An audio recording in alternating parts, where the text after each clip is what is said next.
I'm so pleased to have Dr. Nissenbaum here from Cornell Tech in New York. Helen is the Andrew H. and Ann R. Tisch Professor of Information Science and the founding director of the Digital Life Initiative at Cornell Tech.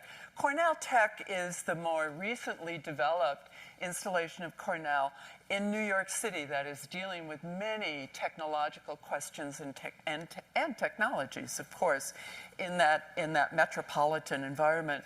Her research has spanned issues of bias and trust, security, autonomy, and accountability in a lot of digital systems. And much of her work is focused on privacy, and she has a unique take on privacy that I'm sure she'll talk about. It's called Contextual Integrity. And I first got familiar with her work as we were searching for a good way to frame privacy in digital systems. Professor Nissenbaum's publications include the books Obfuscation, A User's Guide for Privacy and Protest with Finn Brunton, Values at Play in Digital Games with Mary Flanagan, and Privacy in Context, Technology, Policy, and Integrity the Integrity of Social Life. She received the 2014 Barwise Prize from the American Philosophical Association and also the Computing and Philosophy Covey Award for Computing Ethics and Philosophy. Professor Nissenbaum has also had her hand in helping to develop and conceptualize applications, like the privacy-enhancing free software Track Me Not, which is designed to prevent profiling of web search histories, and Ad Nauseam, which one of my graduate students actually studied a few years ago, which is designed to counter profiling based on ad clicks. She has a PhD in philosophy from Stanford and a BA in philosophy and mathematics from the University of Witwatersrand in South Africa. So Helen will deliver her presentation, and then we'll move to a short Q&A here, and then turn it over to you for additional questions. So please join me in welcoming Dr. Helen Nissenbaum.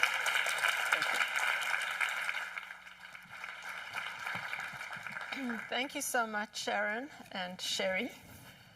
In the very short time that I have been here, I've been so impressed with the Good Systems initiative because I go around the world, and whoever will listen to me, I'll say, you know, these problems of AI and ethics, they just cannot be solved by any single discipline.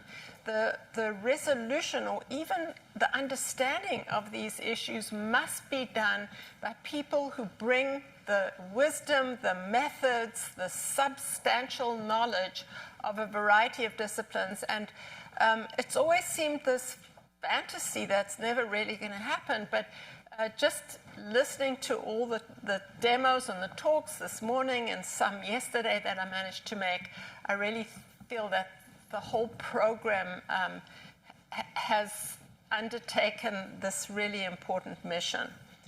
All right, I'm going to talk to you about contextual integrity, as Sharon warned you, and to explain why I think this is a positive way of thinking about privacy and why we even have to address this question of positive way of thinking about privacy. And going back a little bit to some of the initial events that made me realize that even decades ago, privacy was a problem in this kind of space that really couldn't be addressed in any single discipline. And my interest in it was not, although I have a PhD in philosophy, my interest wasn't having read a lot of philosophy articles and books about privacy and thinking, oh, this is such an important concept, but rather to see all the technologies that were emerging in the field of computational systems, digital, by whatever name, information systems, digital systems, and now the big discussion is about AI. And along the way, with each of these, there was some capacity that these systems produced that raised questions of privacy.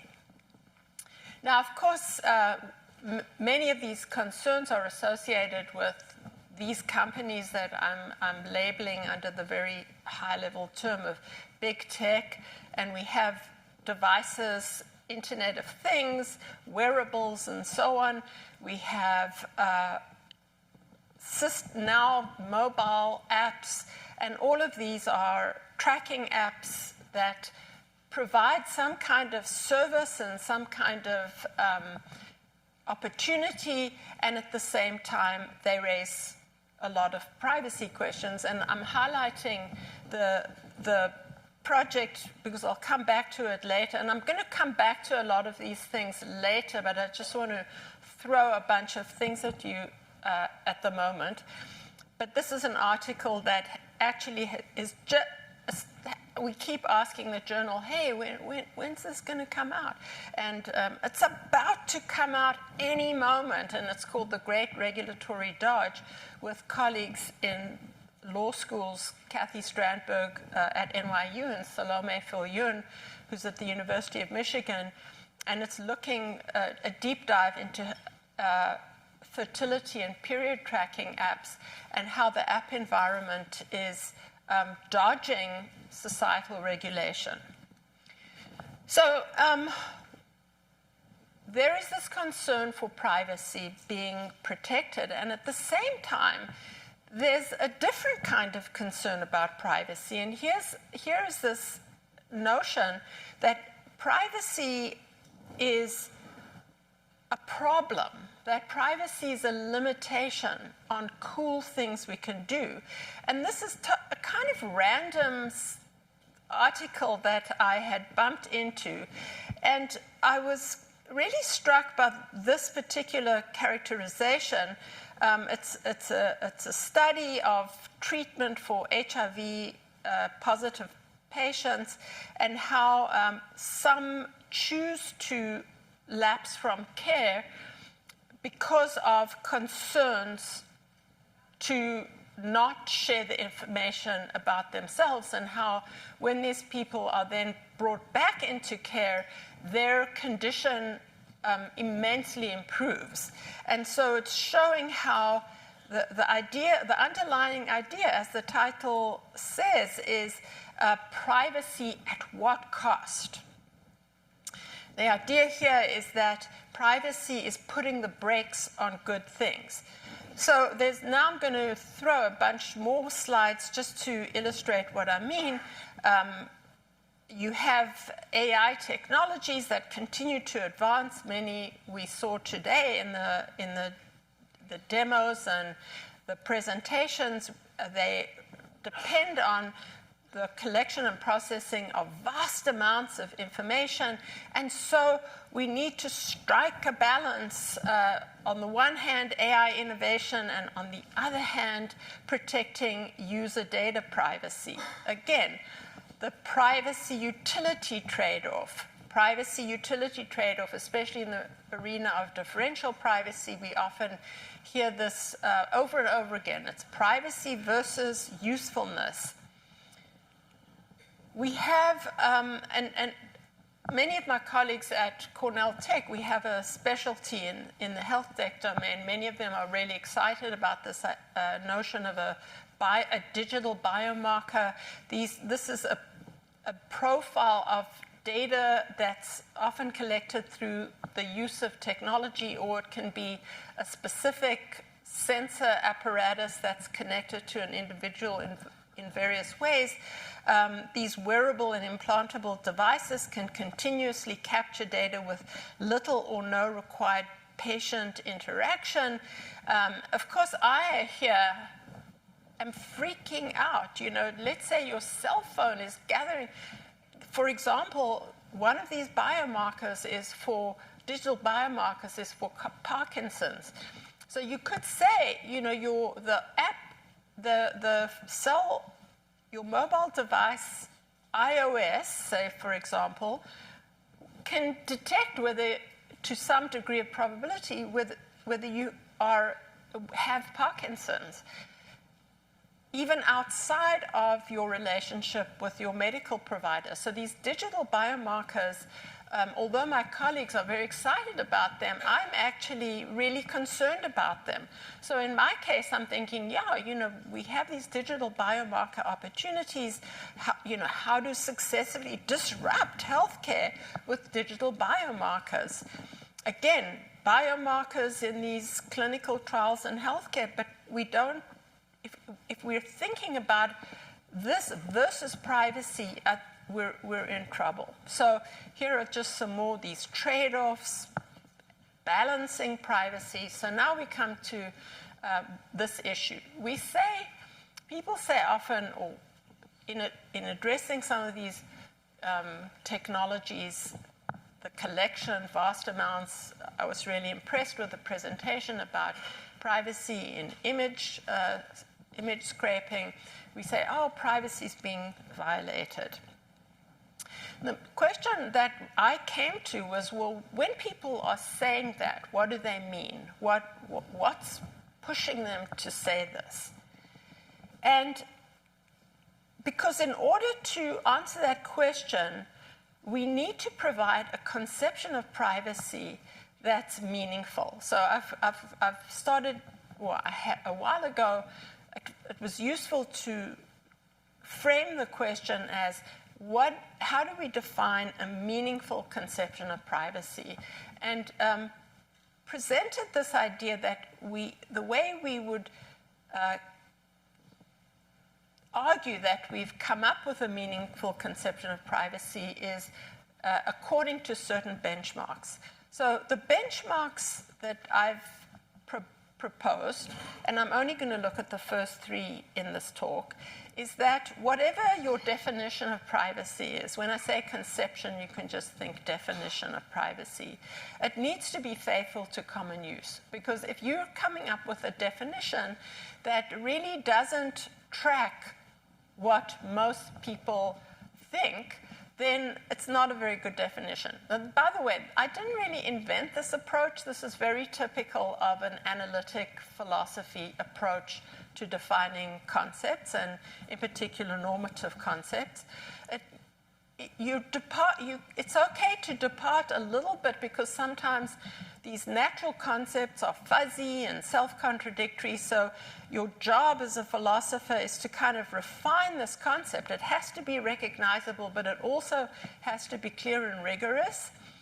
And as a normative concept, it has to explain privacy's ethical significance. So when someone says, my privacy has been violated, then there's an implication that this is a problem and we have to do something about it.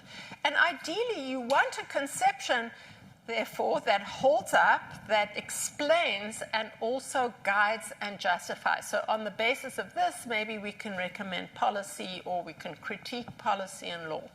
And, by the way, design.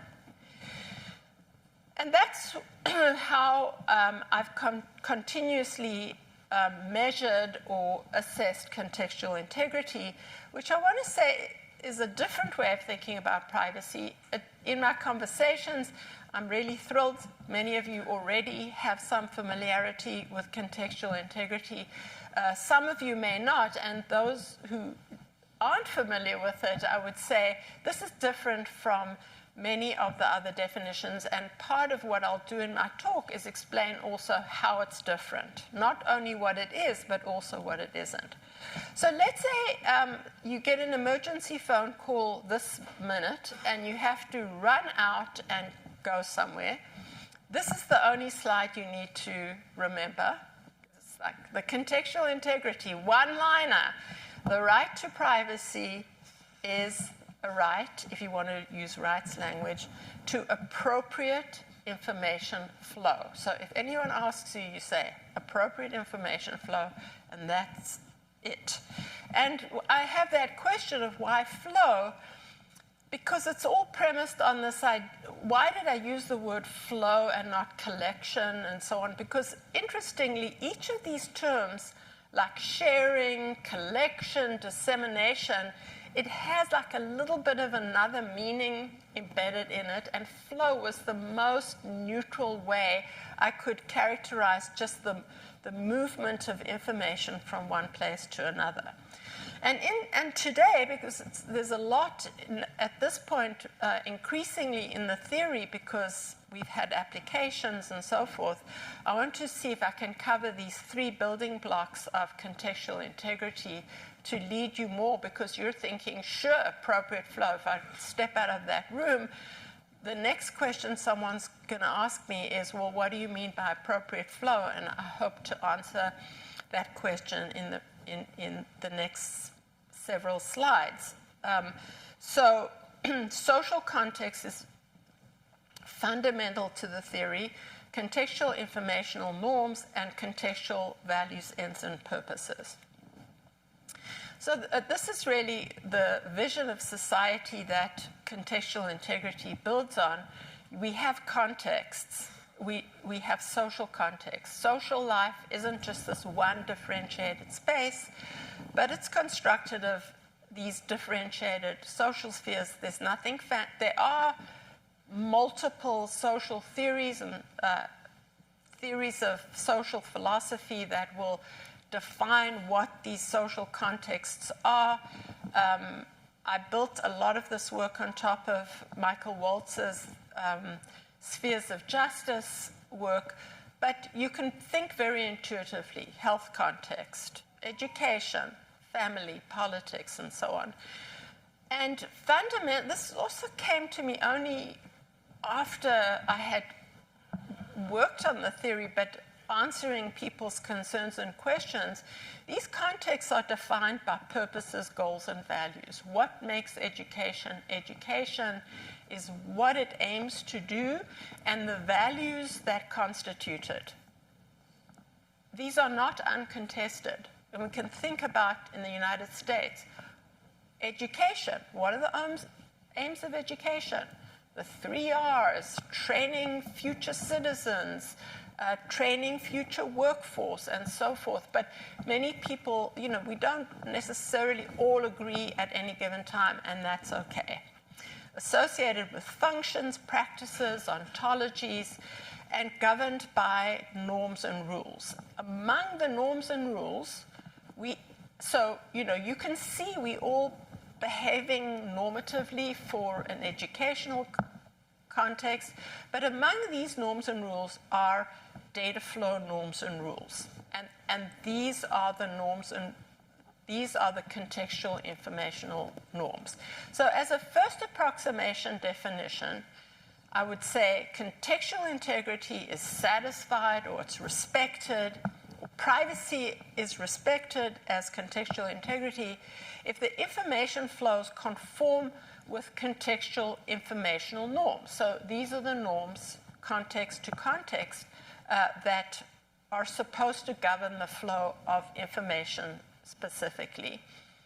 And what I've argued is that you can also replace this conforms with norms with a concept that's very important in the legal domain, which is that it meets privacy expectations, reasonable expectations of privacy.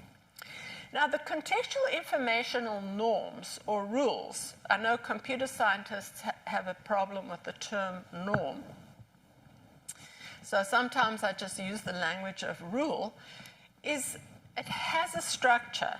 So the norm, according to the theory of contextual integrity, has 5 parameters. Again, language I learned from my computer science colleagues to call these things tuples. 5-parameter tuples: subject, sender, recipient. So who is the data about? Who is sending or transmitting the data? And who's receiving the data? And the asterisk is that it's not, Sharon gave Sherry Helen's phone number. It's rather the norms characterize these parties in the capacities in which they're acting, and this depends on the ontologies of the individuals or the actors in question. attributes, what type of information this is, and then transmission principle, which is something that is very much devised within the theory of contextual integrity, which is the constraints under which this information is shared. So if Sharon shares the information with Sherry with Helen's permission, that is a transmission principle. It's the constraint under which. Now, these transmission principles, often we just think of consent as the main or only transmission principle, but there are many transmission principles. You can force it. When you, actually April 15th is coming up, when you're submitting your tax returns, the IRS doesn't say, hey, would you please, with your permission, tell me what you earned last year. No, you are obligated to provide this information, that information, and so forth, that you're compelled to provide this information. Police can enter and search premises with a warrant and so on. These are all transmission principles. Now, I'm not going to go through all of these, but you can just, scan this slide and you can see how it's sensible when you're talking about information flows to be explicit about these parameters, to actually see the values for the parameters. And I say see cultural differences because I learned from visiting when I spoke in China about contextual integrity, and I said, universities must provide parents with information about their children's academic progress with children's permission, and they said, in China, you don't, if you're the parents and paying for the education, you don't need the children's permission. That's okay. There are going to be cultural differences, and I won't speak much about it. Now, this was collaboration with, many years ago, with Anupam Datta and John Mitchell, etc., who are computer scientists, who are formal language experts, and they were very excited. They said, hey, we can formalize this norm, and I was thrilled. And by the way, some of the work that is going on collaboratively with computer scientists is to develop this notion of actually formalizing these norms, so potentially you can embed them into certain kinds of systems. Here's another HIPAA, because Anupam and his students and colleagues went on and they actually formalized the whole set of HIPAA privacy rules and were very excited to see that they were structured almost according to the contextual integrity norm, and you'll see in a bit how they weren't completely. The important takeaway from all of this is that all the parameters matter. When you are describing a flow of data to ascertain or to prove to the world that this either violates or conforms with privacy requirements, you need to specify the values of all the parameters, because if you don't, you have generated an ambiguous description from the point of view of privacy. Now, there may be lots of other variables that could be important in any particular instance, but for the purpose of privacy's contextual integrity, these 5 are important. So when in 2007, Google Maps Street View was launched, and people complained about the images of them sunbathing on their lawn, or the fact that the photos captured their license plates or coming out of a pawn shop or whatever it was. Google said, what's the problem? This is in public, so you have no complaint. We're just capturing what's in public. And what contextual integrity pushes back to this kind of comment is to say, actually, you've provided an ambiguous statement of the flow. If you would specify the flow in more detail and talk about who the recipients are or under what conditions the data flows, then you would see that now people in Japan can see someone sunbathing on their front lawn. And so this in public is an ambiguous claim that at least, the very least we need to do is recognize that there has been a change. And it's not, oh, same as. And this, by the way, is really important for what's going on with generative AI and the scraping of data off the web or wherever data is now being scraped. And I think I have a slide about that in a second. In the case of personalized medicine, it's again this idea that we're going to gather information from multiple traditionally non-medical sources and then treat you according to some knowledge we have of you that isn't generic, but rather attaches to you personally, and we can do a better job of this. The important thing to note is that there's been a disruption. There's the data types that we're gathering, the recipients of those data types that are not to be expected. So it's what I've said so far with this norm structure is just to identify where there's been disruption with the new technology. Now, I promised at the beginning that one of the ways I was going to explain what contextual integrity is was also to contrast contextual integrity with many other approaches to privacy that really dominate the way we think, different communities. Specifically, for example, when you look at what some people are saying about whether a certain practice violates privacy or not, they're actually thinking their definition, and maybe not even explicitly, of privacy is secrecy. So any departure from secrecy, any time data actually flows, personal data actually flows, then we think privacy is undermined. That is a privacy or secrecy definition. And some will slightly modify that and say it's only a privacy concern if this leakage of data is so-called personal data or sensitive information. And if you see Clearview AI, as many of you will recall, scraping of images, of facial images, and creating a very powerful facial recognition tool that law enforcement enthusiastically has taken up. When people accuse them of privacy violation, their answer, as you can see, is, oh, we only scrape publicly available photos. The assumption here is that publicly available means, well, anything goes.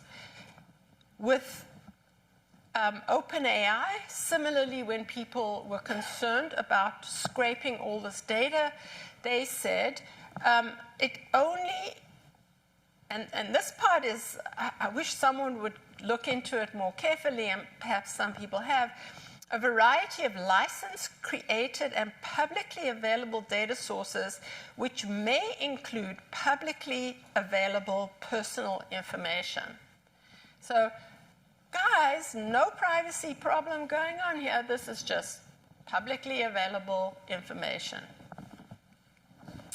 Now, if we come back to these benchmarks, I want to show just briefly in the next few minutes that if you look at faithful to common use, clear and rigorous, what we tried to do in some of our empirical work, and here this is with Kirsten Martin, who's at Notre Dame, is run some empirical studies where we look at how well this private-public dichotomy actually models an intuitive understanding of what is okay when data flows from place to place. We use the factorial vignette survey method, where you present people with a little vignette that has certain variables, and then we randomly will assign values to the variables.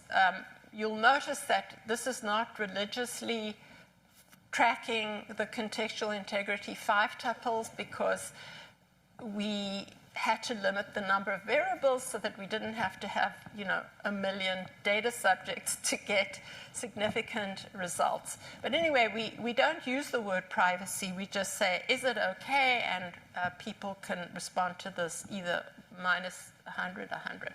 So the first study is a question about whether people care about private information flowing. So typically, there's the sense that private information is secret. We verified that the people in the study agreed with the definition of private or sensitive information that the Pew Foundation had found. So Social Security, health, phone conversations, email, and location, and so on. And then we utilized those fields of information. So I'm doing damage in describing the study to you, and it's all out. It's all on my website. Please feel free to download and check the details if you're interested. But maybe the one thing I want to point out is that if you look at health information, just one point to notice, and you're going to think, duh, that's so obvious. Health information to a doctor, sure, no problem. Health information to workplace, oh no, minus 60. So people are sensible. There isn't a privacy violation when health information flows. So the main thing, the recipient matters.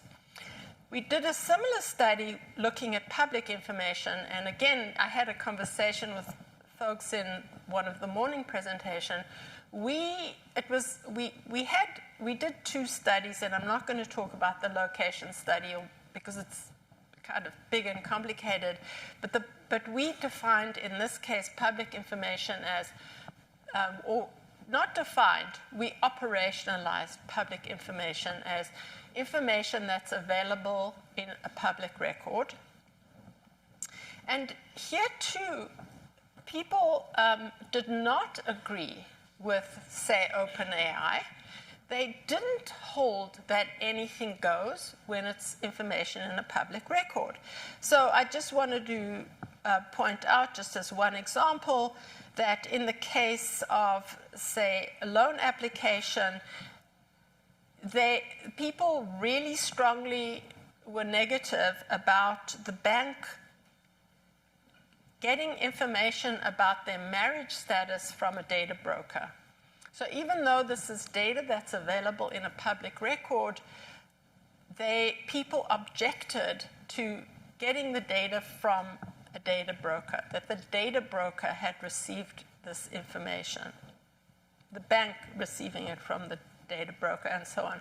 So you can see there were significant differences.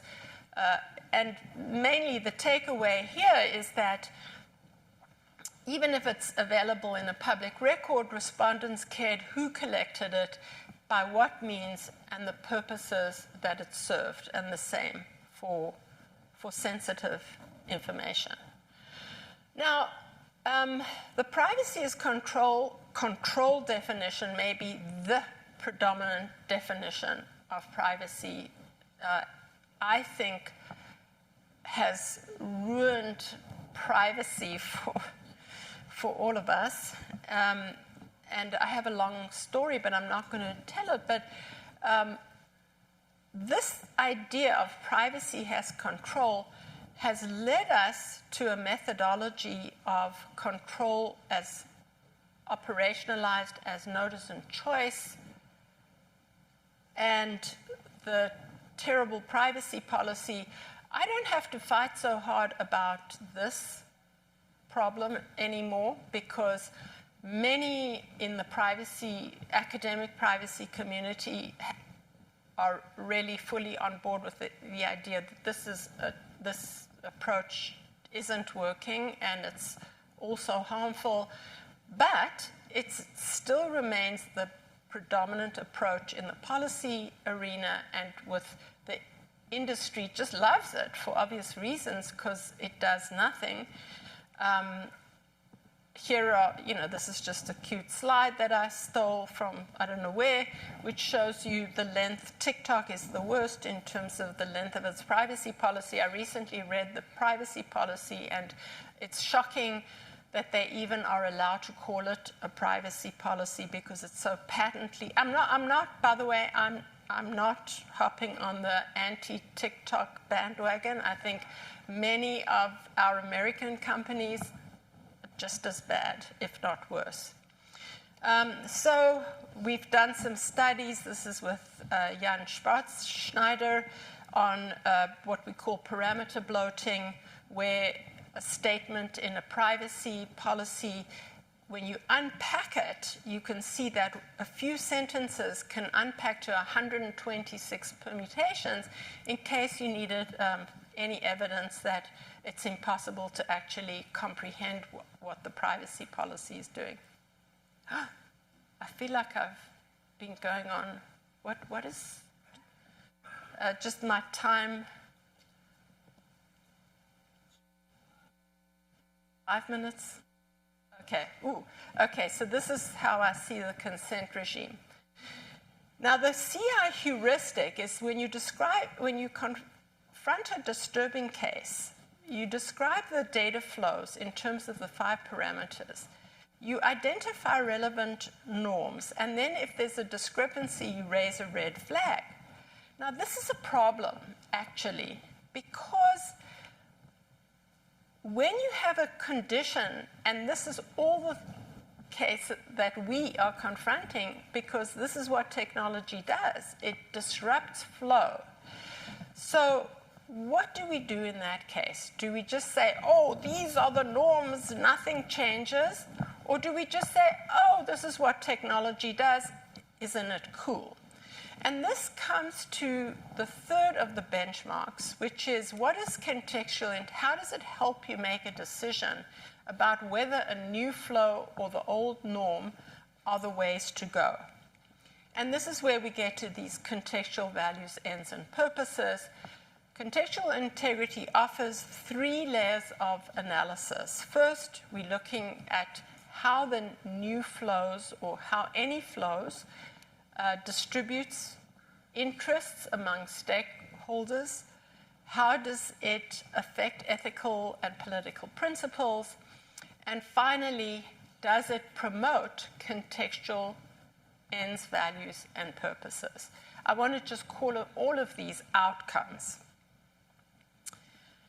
And in particular, I want to focus on these because this is the whole purpose of the talk. Data flows and norms are good norms to the extent that they promote contextual ends and values. So in the healthcare domain, just to stick with healthcare, we have these functions of a healthcare context: cure disease, pain, whatever, prolong life, make children more robust, equity. And some data flows promote these ends, whereas some data flows, so inadequate protection of privacy in the case of healthcare, could mean that people with stigmatized diseases, let's say HIV, might not go to physicians, they might lie, they might hop from doctor to doctor because they're afraid that their disease condition can emerge. Now, if that's the case, then the wrong norm is giving us a bad outcome because it's going against what the context actually needs. So I'm going to jump over all of these slides and argue and present to you the fact that this is the measure, this is the most important and different measure of whether a data flow, whether a data practice is good or not in the AI domain, as well as, so forget about the procedural approaches or whether it's scraped from public or private, but rather ask the question of whether the application that you're working on, that the engineers are working on, can be assuredly promoting the ends purposes of contexts. So when these folks talked about trading off privacy against some kind of function, their definition of privacy is secrecy. And I would push back and say, this is not what privacy is. People withdrawing from a study to keep their data out of the study are not protecting privacy. Protecting privacy in this case is assuring that the data flows follow the kind of practice that will promote participation in this particular study. So just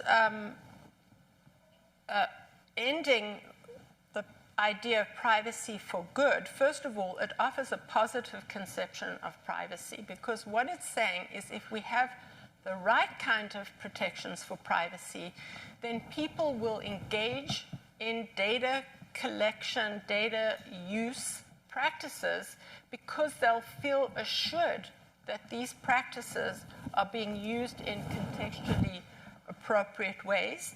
Privacy is good not only for the individual, as understood as contextual integrity, but for societies and as well. They support the good privacy will support societal and contextual ends.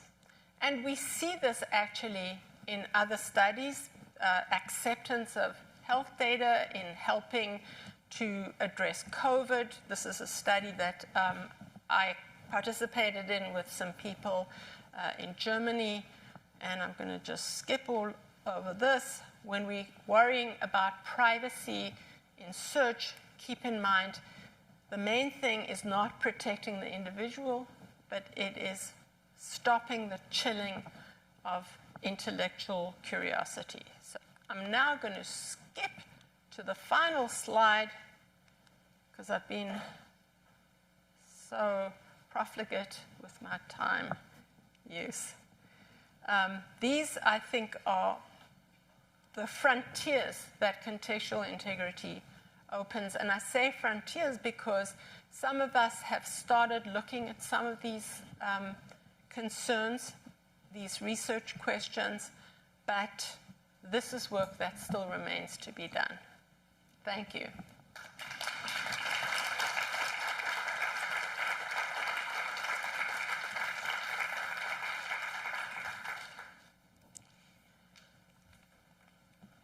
I just want to show this slide for a sec because it's, whoops, pressed the wrong button. This is work with many fantastic collaborators, and I was sorry I didn't get to it. Oops. Yeah, you're right, this is confusing. Okay, all right. Thank you again for a really stimulating, I think provocative talk, really. I have a couple of questions, but I'm sure there are many questions from the audience, so I'll take my prerogative and ask you maybe just two questions. And the first is something that I'm sure you've heard too. When I talk about privacy, people seem to know the phrase privacy paradox. It referring to this idea that a lot of people express concern about privacy, but yet they consistently agree to various policies that would jeopardize their privacy. For example, an end-user license agreement on an app that all of us scroll down, hit accept so that we can use the app. I think you would probably call that a transmission principle now. Yes. But I was wondering how you would think contextual integrity helps us respond meaningfully to that. Yeah, I mean, there are multiple ways, and I often will teach this privacy paradox in a class, and the bottom line is this is not a paradox. So the paradox would be people care about privacy, people do not care about privacy, because we look at the behavior, they do this, when you ask them, they say that. But, you know, as you've even pointed out, when people click yes for all sorts of reasons, and namely they don't actually understand what these things, what these policies actually mean. Furthermore, people make assumptions about when they see privacy policies, and actually Kirsten Martin has a fantastic article about this, they make assumptions about what the data practices are that are closer to what people expect than what they actually are. So they're agreeing to practices that they think are acceptable practices. So we can point to the fact that people, this is not a paradox, because they think of their behavior as in conformance in this particular instance. And then, you know, the other point that we philosophers would talk about is the weakness of will. There is behavior, and it doesn't always conform with what we say. I don't know, maybe there's a paradox of everything. Yeah. Anyway, it's a lot. There's a lot to say about that. Yes. Thank you. Great question. You've worked on some innovations that try to tackle privacy at the data gathering level. Yes.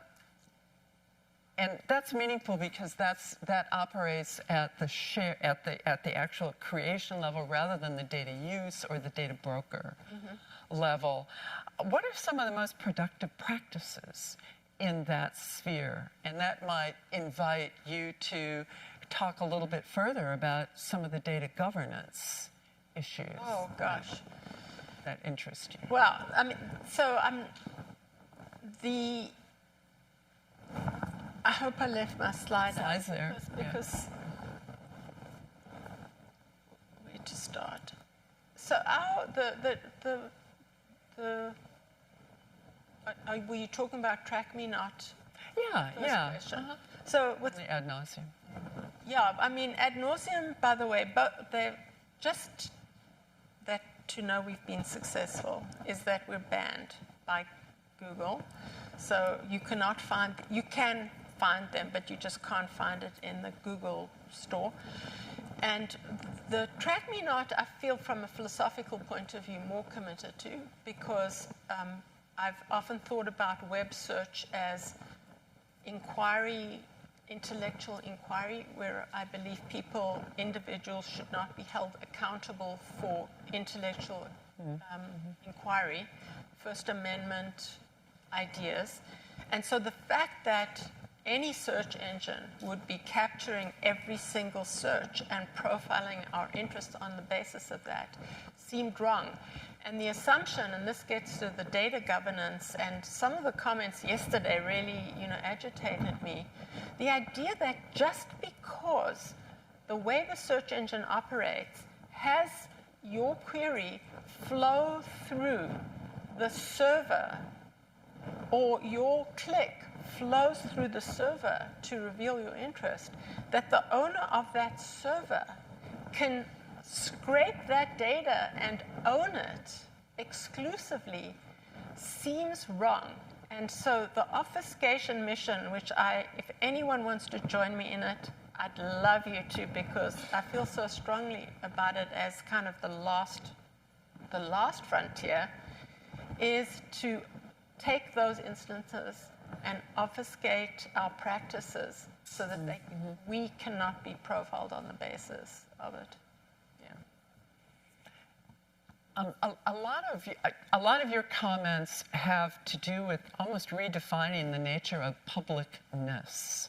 And that, of course, is what so many of these digital technologies have altered over time. Is there a new way then? I mean, you have your, is it 5 variables then? Yes. In contextual integrity. Yeah. To operationalize that in a variety of unique circumstances, especially involving private behavior, private settings, public behavior, public settings, in the accessibility of data, or, well, I'll use the word data, in both those circumstances. Can we any longer really say this is private, this is public? Are those terms on a continuum now that... They were always, private and public, those concepts are important. They were always difficult. Yeah. You know, it's one of these cases where it's difficult to draw the line. It doesn't mean there isn't a good conception. And I have no problem with these concepts. So I'm not arguing against a concept of private or public. We need to work on it. The main argument here, and I'm so pleased you asked, is that you can't use that dichotomy as a foundation for privacy. So you can't draw conclusions about what is and isn't acceptable from the point of view of privacy simply on the basis of the private-public dichotomy, even though that dichotomy is very important in other ways. Seems like it's part of the legal system in this country. Oh, yes, and that's okay. Yeah. You know, that's acceptable. Yeah. Well, let's turn to the audience. I'm sure there's some questions here. Is there a microphone that's going to go around? Should we go back to this table first? And then we'll go to Dr. Varma. Should I get my notebook in case? Thank you. Take a few at a time. I just had a question about photography and videography in the modern age, because there's obviously more phones around than ever, and people are more sensitive to it, but at the same time, it kind of depends on the context. So, you know, with the Google Earth Maps example you used, you know, nobody wants to be seen coming out of a porn store or whatever, but we're also being filmed and photographed at this event, and maybe this is a better look for us, so we don't care. I mean, but we haven't been given, or like, you know, do we? It goes to Sharon's first question that she asked. Do we apply our own standards of what's acceptable privacy and what isn't, depending on the context? Should I? Yeah. Answer.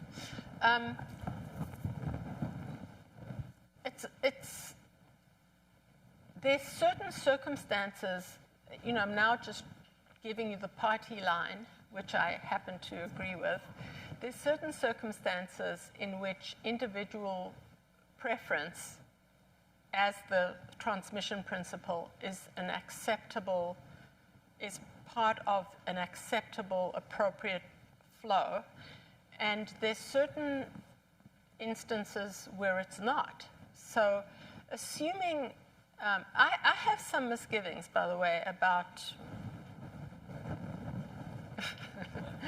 being recorded, and also what I wanted to say is like permanent, in perpetuity. But as you say, this context, and there's some educational purpose to it, perhaps sharing these thoughts. The reason, and I think in the case of, I'm going back to the private-public, when we had certain norms about public photography, taking photographs of people in public. We had certain expectations of that based on the reality of it, or coming out of a pawn shop where there was a risk that, you know, your aunt would see you coming out of it, but generally speaking, it all ended there. But then the ramifications of it explode. We may need to go back and revise the norms that we had. But it isn't just a matter of what you prefer, except in these cases where we take personal preference as the be-all and end-all. We have to run these changes of flows according to the 3 layers of analysis in particular cases. And the recipient matters. Is it Google or who, big tech, that when they take this image, it becomes part of a humongous other, or is it one friend's small album in which this image goes? So the recipient makes a huge difference. Interesting. There's a question here. So should we take a couple of questions? Oh, you wanted to do that. Yeah, let's take a bunch of questions. Helen and I talked about this, and I totally forgot.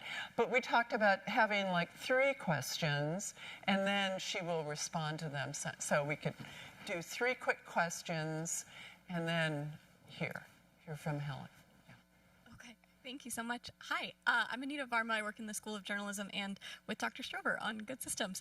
I really appreciate the points that you've raised about justice and equity. And my question is, when it is a numerical minority who objects to a flow or takes issue with a norm, how you would suggest tech developers who are concerned with much bigger audiences and policymakers who are in some cases concerned with whole nations, how to bring that in, if at all, if it's something that is objectionable and maybe due to some very real harms but are only impacting a numerical minority.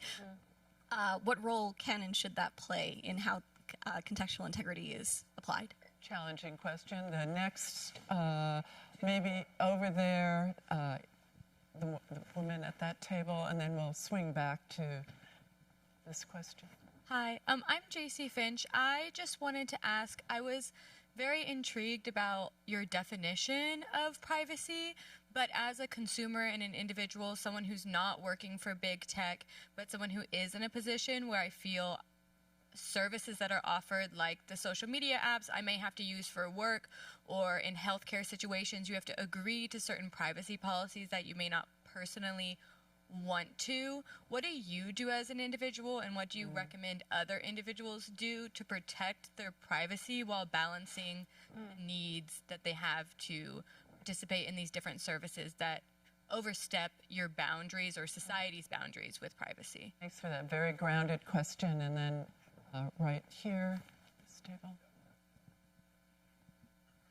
Thank you. My name is Alexandra Préjean, and I'm a philosopher. I'm working on privacy issues concerning effective computing. And while I tried to use contextual integrity as a framework, I had concern about the prevailing norms. So how do you decide which norms should prevail in new contexts, or in contexts where technology is disrupting the norms that are already established? Yes. And I had especially a situation where there's maybe 2 norms that are in competition against each other.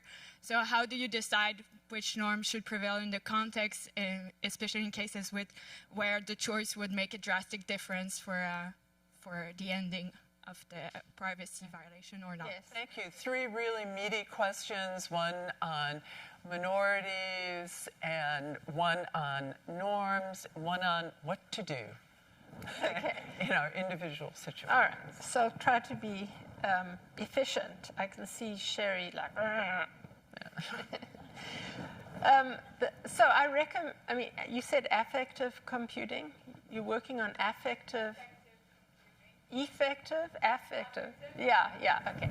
So, but basically, I would recommend that you focus on that, what I'm calling like the ethical part of contextual integrity, and then run through the different. You definitely need to be able to evaluate the entrenched norms. So it doesn't stop to say these are the norms, end of story. It's to identify the disruption and then do an analysis on some new practices and make the argument that these new practices, which we should then evolve into new norms, would be more productive for whatever the ends, purposes, and values are. And in the slide, I think it was the slide before, that's where we should be focusing our attention. The NSF and other agencies have been throwing unbelievable amounts of money in how do you write your notice so that people understand it. Like, this feels to me such a waste of money when you could be asking that question. What if the data flow restrictions were this or that? If teachers would answer, what if students are monitored at everything they did, which is the case on virtual learning platforms? Do they perform better or worse? Do they learn better or worse? We need evidence of how well the new norms actually operate compared with the old. So yes, great question. We need area experts, not a privacy expert, to address those questions. Then, what do? I use Track Me Not and ad nauseum.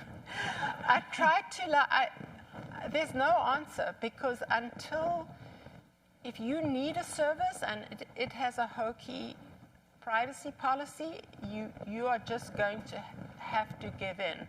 So we need to actually object, try and choose services that give you better policies. Sometimes you won't be able to. But up until recently, privacy was not a political issue that moved the needle. Fortunately, it's a bipartisan concern.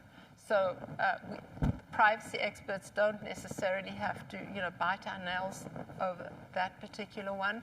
But diversify, use different browsers for different activities, and again, obfuscation. And then Dr. Varma. the first question, that was the hardest, so I think I've run out of time. No.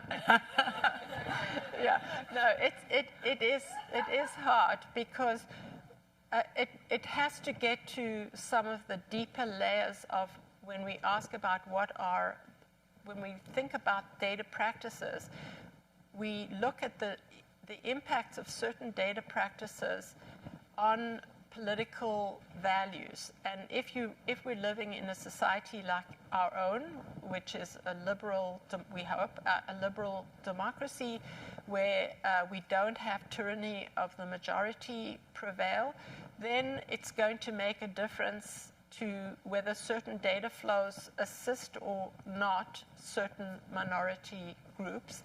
And so hopefully this particular approach to privacy will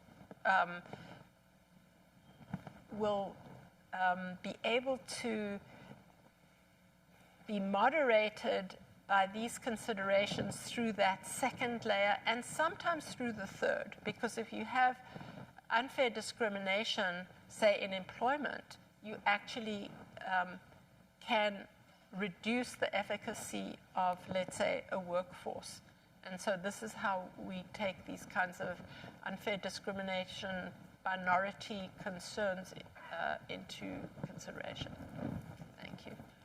Right, thank you all for your questions. Thank you. Thank you, great question. And I'll turn this over now to Sherry for some closing remarks. You want to do them right? Absolutely. Just no time like the present. Thank you, Helen, for truly inspirational closing keynote. I cannot think of a better ending to what has been a wonderful symposium. And Sharon and Helen, thank you for that very thoughtful and thought-provoking discussion. I know I will be thinking about it for quite a while. We want to thank all of you for your participation, for being here with us at this symposium, and to let you know that Good Systems is around. We have LinkedIn, we have programs and talks all year. You can find us online at goodsystems.utexas.edu. And with that, it is a beautiful day. Have a wonderful rest of your afternoon, and stay tuned. Thank you so much.